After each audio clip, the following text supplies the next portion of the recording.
We start today's market talk.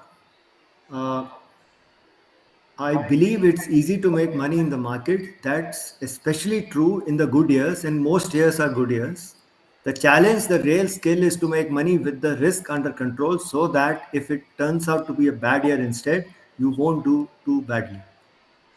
So, everybody, I must have checked 10,000 times my brokerage account because, markets going up give us a good dopamine hit. Uh, good years in the market basically take care of themselves. Rising tide lifts all boats. Companies without viable business models are skyrocketing. Option trading is a rage. First time investors are feeling invincible. There is a surge of YouTube channels giving hot tips on which stocks are likely to go to the moon. Uh, in times like this, we need to be prepared to survive the inevitable drawdown. It's a matter of when and not if. So survivability boils down to stock selection, portfolio construction, and how we manage our personal finances and risk management. Hence, in my opinion, we should be only aiming to compound at above market returns and do so in a sustainable manner. Now, market outlook, have all positives and more been already priced in? We all know the positives: strong GDP growth, stable current account, large forex reserves, strong banks, corporate balance sheets, focus on infrastructure, turnaround in real estate, PLI to boost manufacturing, defense indigenization, rise of global centers. Uh, so, structural transformation has enabled the Indian economy to remain strong despite a sluggish global economy, supply chain disruptions, tightening global central banks, and geopolitical pressures. Uh, so, what has happened is because of this, there is a high risk appetite of investors, which is driving the markets up and not because of improved earnings as such. So there is a lot of funding which is coming in, SIPs, uh, sentiment is bullish, and even some institutions are also pumping in a lot of money. The good point is that economy did very well in FY24 despite weak monsoon and high inflation and high interest rates. So that gives a lot of hope to the people. While higher earnings could be behind the rise in few stocks, most are being driven by sentiment more than fundamentals. Market participants are convinced about robust earnings and growth prospects. There is limited scrutiny of earnings in such phases. Any idea which is rationalized as the next wealth generator, and people generally have a broad positive 50-year view of India, suffices as an investment thesis, and investors rush in to neutralize any valuation arbitrage they see. Hence, even if there is a small dip, the stock goes back up very quickly. So, what is happening is we are playing a game of fastest fingers first. Given the current state of markets, it is imperative that the finance ministers deliver on promise of reforms in the forthcoming budget. There is expectation of some rate cuts or tax cuts to boost consumption, change in standard deduction, etc., change in lowest income slabs. Now, this will benefit everyone. So, FMCG, food and beverages, fashion, autos, home improvement, QSRs, food delivery, travel, ACs, retail focus, NBFCs, everything, everyone will benefit. Now, there are two important things which happened last week. First was Indian cement industry is undergoing a wave of consolidation. Ultratech bought 23% stake in India Cements to bolster presence in southern India. So what they have done is they have put a foot inside so that nobody else can buy the India Cement. And a possibility is that an open offer is likely to come in next few months. Similarly, last week Ambuja acquired Penna Cement. Uh, Earlier, they had acquired Sanghi Industries. while Ultratech had acquired Kesoram earlier. So there is a big consolidation which is taking place. Ultratech is targeting 200 million tons capacity, while Adani Group is targeting 140 million ton capacity by 2028. Now, the other thing which happened was Reliance Jio and Bharti Airtel took tariff hikes ranging from 10 to 27%, marking the first significant increase in telecom tariffs in 2.5 years. So what this hike will generate is operating profit of approximately 20,000 crore for all the telcos, which will help industry to deleverage, that is reduce their debt, and fund capital expenditure for technology upgrades and network expansion. So these were the important issues which happened. Now coming to certain technicals. Now US had a stellar first half of the year due to rally in tech stocks, due to AI craze and progress towards a scenario where Fed can begin to cut interest rates.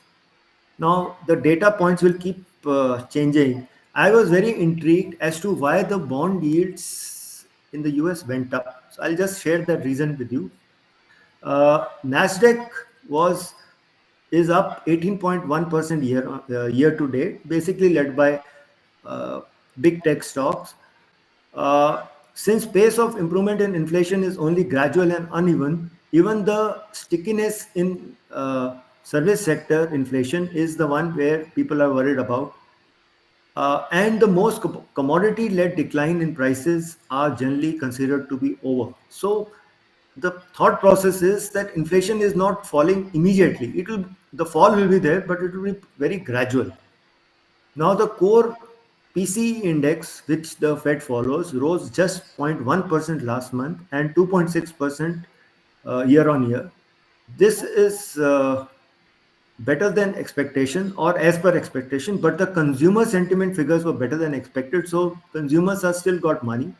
The worry is France is having elections where there is a possibility of a kind of a left oriented government coming in which will rock the European markets. Hence dollar is very strong. Now the reason the US yields were up is because people are sensing a Donald Trump victory, which will see a surge in yields and boost to dollar. Now, if you see dollar index, it was generally flat but didn't collapse. It was very strong because the other currencies like yen, euro, etc. were weak against it. So dollar was strong. And when the dollar is strong, the commodities actually tend to fall. But the crude was higher because there are so many geopolitical issues, but not that high. It was just at around $84. Gold again was flat because it was not getting a direction because of US dollar. So it was at that 23, 26 levels. Nasdaq made a fresh high, but then consolidated at end of the year. But earnings are strong by all the big techs, so it will just made a fresh high and may keep going up. Copper declined, and now it has come and taken support at its 20 EMA. So this will be the critical level to watch. If it breaks this, then it will go down. I had explained last time also that it is impossible for copper to just keep going up because of the structure of contracts. Now, coming to India VIX declined. This is a daily chart. So if you see now, it is gradually declining and or remaining stable and below all the moving averages. So there is nothing much expected because of VIX, and that will not change the option premiums also very much, as people are not expecting anything major to happen or major risk as such.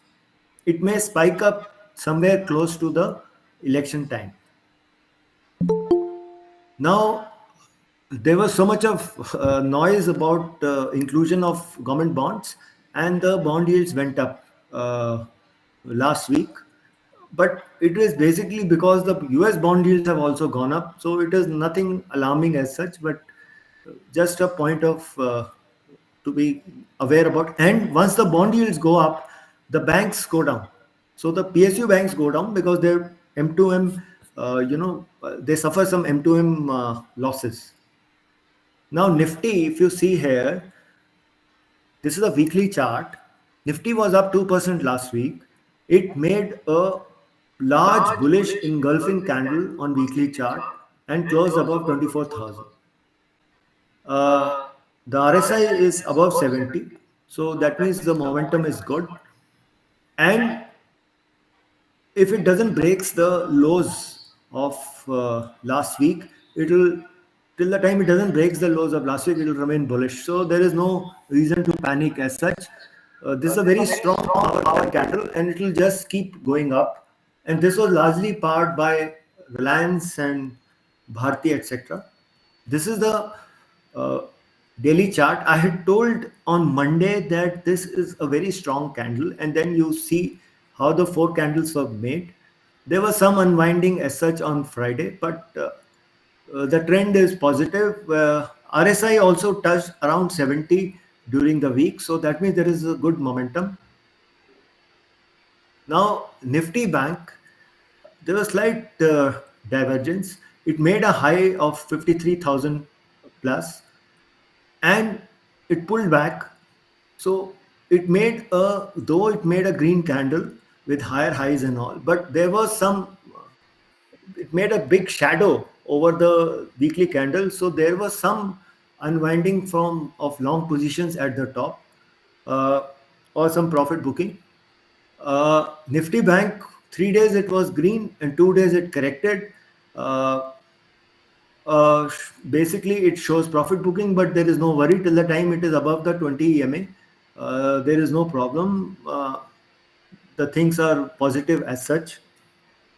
Now, if you see, Nifty Bank was basically powered by HDFC Bank and ICICI Bank. Now, HDFC Bank made a fresh high. In my opinion, this level of 1720 to 1760 is the resistance zone, and once this is crossed, as you see here, as I have shown you, the Fibonacci extension from the low which it made in May to high which it made in June takes it to 2000. So this window to 2000 will open depending on decent results in this quarter. So, but it has crossed this gap.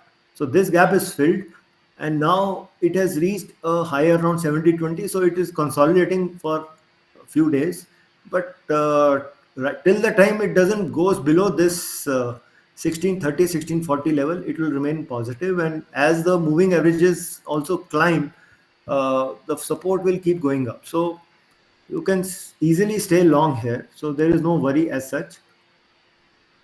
Reliance has broken out from this supply zone. This was a supply zone till around 3030 odd. It has broken above that, and now it is in the blue sky territory. So with strong volumes and good momentum, so I think Reliance is now likely to lead the rally with, and their tariff hikes were better than rest. Like the hike, total hike which Reliance did was higher than what even Bharti did. So it will impact their P&L much better. Plus, it is very clear that they are now the market leaders in this field and they can dictate the prices. So people will start penciling in better earnings from them subsequently. Uh, this is Ultratech cement. It has broken out. It took support at this place and then again has climbed back. So it is in momentum and it's expected to do well. So every dip is a buying opportunity. Last week, sector-wise, cement, telecom, as I've shown you, IT, I'll show you later. They saw the maximum buying interest. Uh, what? Okay. Next is Midcap index. It was also having a positive. It had a positive week, and it was up around 0.56%. But mid caps will also get their day in the sun once the sector rotation starts from large caps to mid caps and small caps. Similarly, with small caps, they have had a rise and they have recovered fully, and it has made a fresh high. Fresh high. So it was up 0.45%. So nothing wrong. We'll just keep doing well. Now this is Nifty IT. So if you see here, it was up 2.72% last week, quietly it is moving up.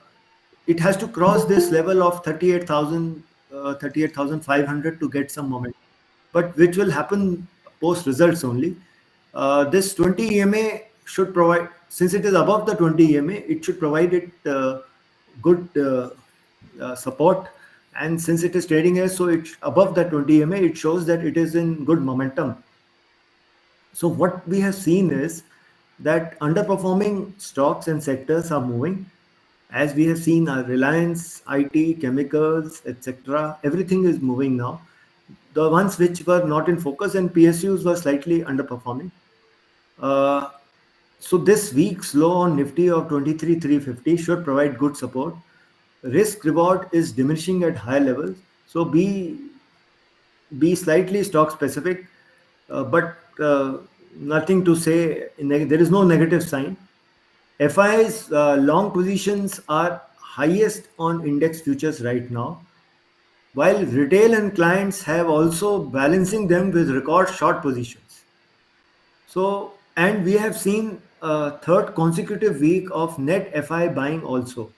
Hence, it is not very clear as to who is playing what scenario, but that is what is the position. So, uh, the FIs are long and they are hoping that things will go up only, and they are not hedging their cash positions also. Now, I'll cover few stocks. First is JSW Energy. It has evolved significantly over the last 5 years from being a thermal producer with 66% thermal capacity of its total installed capacity. It is now in the process of transitioning into a pure renewable energy player in the next 2 to 3 years. It is looking to set up 20 gigawatt of capacity and storage capacity of 40 gigawatt hour by 2030. It has won RE bids, renewable energy bids worth 3.4 gigawatt in FY24, of which 2.4 gigawatt is solar, 1 gigawatt is wind, and 180 megawatt is FDRE. FDRE is firm and dispatchable renewable energy. What it means is that people are not only now looking for source of uh, renewable energy, they are looking for sustainable supply. That means, say if have established a solar plant, and in case when the sun goes down in the evening hours, there should be some way to store the energy which you have gained throughout the day and be able to supply it in the evening and the night hours. So that is the meaning of FDRE. So that is where the focus is now. Total capacity in FY24 was thermal 3508 megawatt, hydro 1391 megawatt, solar and wind 2346 megawatt, totaling 7245 megawatt. So the point is, it is in all spheres of energy or power. The company has successfully raised equity funding worth 5,000 crore in April 24 and has sought approval for further fundraising worth 10,000 crore. Capex for FY24 was 8,000 crore and FY25 15,000 crore is expected. To meet these targets, the I think there for 2030, etc., the company intends to spend 75,000 crore over the next 7 years. Some of the projects it is taking up include pumped hydro storage, battery storage systems, and green hydrogen manufacturing. Uh, so if you see their quarterly financial performance, uh, the net sales, if you see for the year, net sales were up only 11%, but EBITDA was up 64%. It is basically because the operating margins have gone up by 1500 basis points, so to 46.9%. So that means they are becoming more efficient and operating leverage is playing out. Other incomes was the same. There is some interest cost because the debt is high, which has gone up also. So if you see the interest cost has gone up, this is in millions, so to roughly 2,000 crore is the interest cost. And the PAT was up 26.9% because of higher debt and all. And this QIPs will actually help in reduction of debt, etc. But that is expected. So FY24, they did an EPS of around 10. It was up 26.9%. So what they are expected to do is they're expected to improve their EBITDA margins, improve their revenues, very strong improvement is expected over the next few years. EBITDA and others, and EPS of around 16 is expected in FY26. So EPS change is around 20-25% is expected. Uh, don't look at this P. This is the old numbers. ROC, ROE are expected to remain in the same level, 8 or 9%. This is the balance sheet. So if you see here, uh, they have big borrowings. So they have around 38,000 crores of borrowing only. So this is the main issue, and it is going to increase only because of various infrastructure costs, etc. So this is the point which has to be seen as compared to EBITDA. So if are they able to service their borrowing, etc. So that is the risk with these projects. EPS I told you is expected to be around 16. Net sales are expected to grow around 38% FY25 and around 8% next year. EBITDA growth around 50% and 12%. EPS growth. Uh, EBITDA margins are expected to be around 50% and net debt to equity is around 0.9%. Actually, the risk to these projects is only debt. Hence, that is the only risk. ROEs are below 10%, so because of higher debt and all that. But they are in that capex phase, so the ROEs will be always be low. This stock now, if you see here, has moved up consistently above the 20 EMA, and it is making fresh highs. It has reached the 734 levels and all. So with 16 EPS for FY26, this is pretty expensive at around 45 times. They have around 8.5 gigawatt of renewables under development. They are looking to revive their thermal assets of 700 megawatt. Uh, Current prices, in my opinion, factor in all the positive. GSW Neo Energy, which is one of their subsidiaries, acquired 1753 megawatt of renewable energy assets from Mitra Energy, which had wind capacity and solar capacity both added. Hence, look for somewhere around, if you get this stock around 600 out level, that should be the good. It is in momentum. The advantage is that it is in all spares: solar, wind, thermal, uh, hydro, etc., and energy storage. So they are doing in all fields. So that is the only point, is that the business is good. The next stock which I'm going to cover is Raymond's. Uh, they are deleveraging their stressed balance sheet with this. They have deleveraged already. Actually, they have sold their FMCG business for rupees 2825 crore. They sold it to Godrej, which enabled it to focus on three growth vector strategy. What they are planning to do is demerge the lifestyle business from conglomerate to unlock shareholder value. And I think they have gone to NCLT for approval, so that is going to come maybe in a month or so. Establish the real estate business and its engineering business to foray into sunrise sectors like aerospace, defense, and auto components, etc. With they recently acquired 59.25% stake in Many Precision Products Limited for 682 crore. They have good cash position at the group level, hence has the ability to scale up each segment with internal accrual. So debt is not likely to go up too much. They have initiated, as I told you, demerger of lifestyle business into Raymond Lifestyle Limited. Textile business can see around 12 to 15% revenue growth, but it is very competitive. The engineering business revenue is projected to increase to 3,000 to 3,500 crore, up from 1,800 crore at present in the next 3 years. Product portfolio includes rim gears, brake shoes, linings, catering to major clients such as BMW, Volkswagen, Daimler, and Volvo across the automotive spectrum of cars, trucks, and tractors. Aerospace sector expansion. This acquisition was executed through Ring Plus Aqua Limited, one of their subsidiaries, contributing rupees 295 crore in revenue and expected to reach 500 crore within the next 2 3 years. So they have large number of businesses which they want to demerge and focus separately so that each will be valued as per the requirement. Right now, they feel that it is undervalued. So what they have done is actually they have pivoted post COVID. uh, Deleveraging is on. and they have sold their FMCG business. Uh, Garmenting business is an opportunity with Marks and Spencer, Hugo Boss, etc. They are also planning, as some of their clients, they are planning to increase their store count. Uh, this MPPL is an exporter of precision components operating across 25 countries and supply products to top 10 global auto OEMs. So this is a good business. Now let's see their income statement.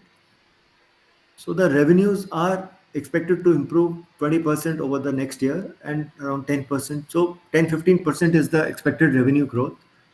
Uh, EBITDA margin is also expected to improve, reach around 15%. So that shows that there's becoming more efficient. And PAT is expected to improve around 29% next year and then around 10-11% subsequently. So immediately, I'll show you where the actually the profit is coming from.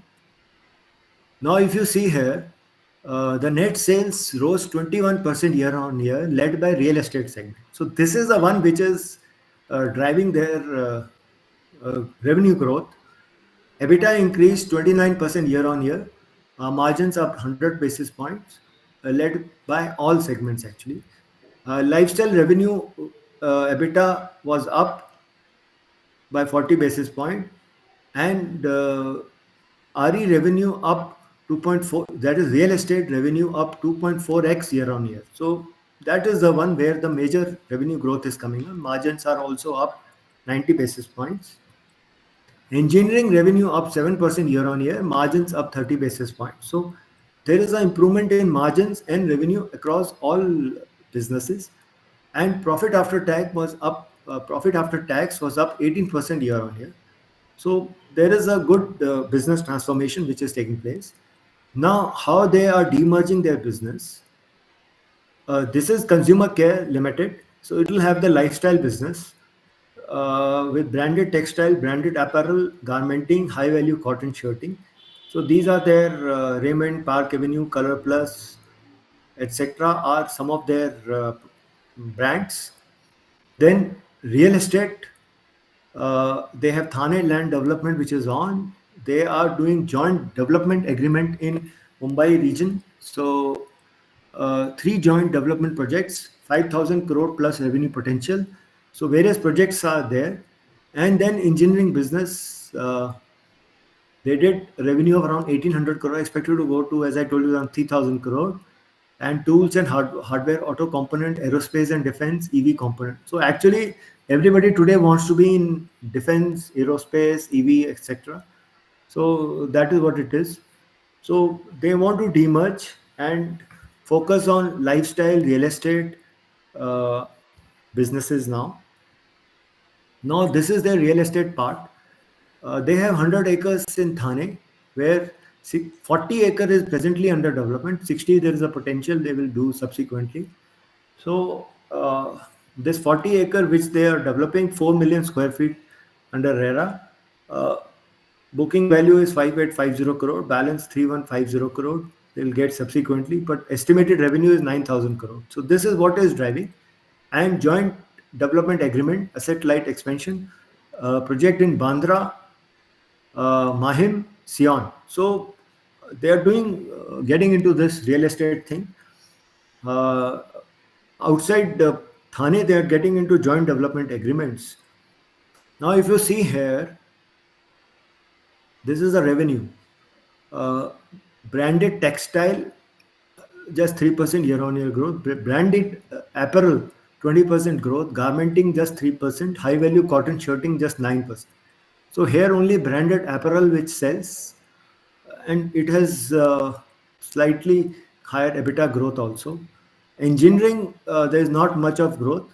Real estate is the one where there was 43% growth, and which is the one where the margins are also the highest, and which is actually driving their business now. And that is why they are demerging the business. So this is their consolidated around 11% revenue growth, 19% EBITDA, and margins of around 17%. Now, if you want to value them, this is one of the brokerages which has valued them.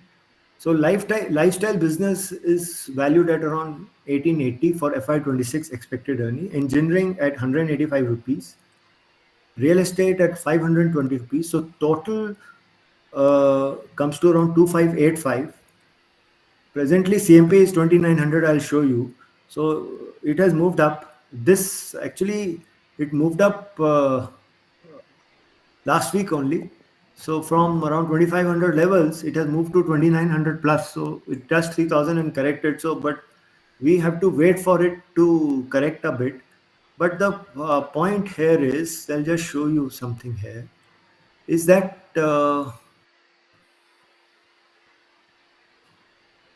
sorry, it's not, yeah. So the point is that it is not very expensive stock. I think it is. I think I have not put the uh, EPS, but it is not very expensive as such. This is at around, I think they are expected to do FY26 EPS of around 120, rupees. So this is at 20-25 times only right now. So it is not very expensive as such with the triggers of demerger, etc., which is there in the pipeline. Now the last stock today is PI Industries. Why I'm covering this talk, they announced an acquisition of biological space through acquisition of Plant Healthcare PLC, which is a UK listed company. Total cost of acquisition is 350 crores. PHC is a leading peptide company in the agricultural industry with innovative patent protected technology and presence across the US, Mexico, Spain, Brazil, and UK. This acquisition shall strengthen the PI's biological portfolio. During FY24, biologicals contributed 12% to domestic agri brand revenues, 160 crore, and sales surged 29% year on year. All these agrochemicals are moving now into biologicals, then more of chemicals now, because they are more friendly to environment and other issues. Derived from natural proteins, they have a platform called PRE Tech, which stimulates crop growth, the ability to withstand abiotic stresses and improve disease and nematode control and enhance plant health and yield. The point is, PHC reported loss of $4 million in 2023 and 9.5 million in 2022. So this acquisition for next year is going to be EPS decretive due to losses. So EPS is expected to go down next year. So if you see here, uh, the revenues will increase for PI next year to around 8,779 crores and may reach around 10,000 crore in FY26. But net profit is going to go down and EPS is going to be lower uh, by 3.2% because of the losses of this PHC. Uh, so that is the only thing. So one has to go crazy with this because they have acquired a company. So if you see here, it's a their balance sheet is very strong because debt is not much. That is around 127 crore. Plus they have cash in hand of 3381 crore. So they are net cash positive company. So they are capable of doing more acquisitions also because they have a lot of cash on books. Uh, the ratios are good. So roughly 14.5% is the revenue growth. They have all these product registrations online, so which is expected to do well. This is their products, Harpin and PRE Tech Technology, etc. platforms, which they have launched. So what is happening with this is it's a very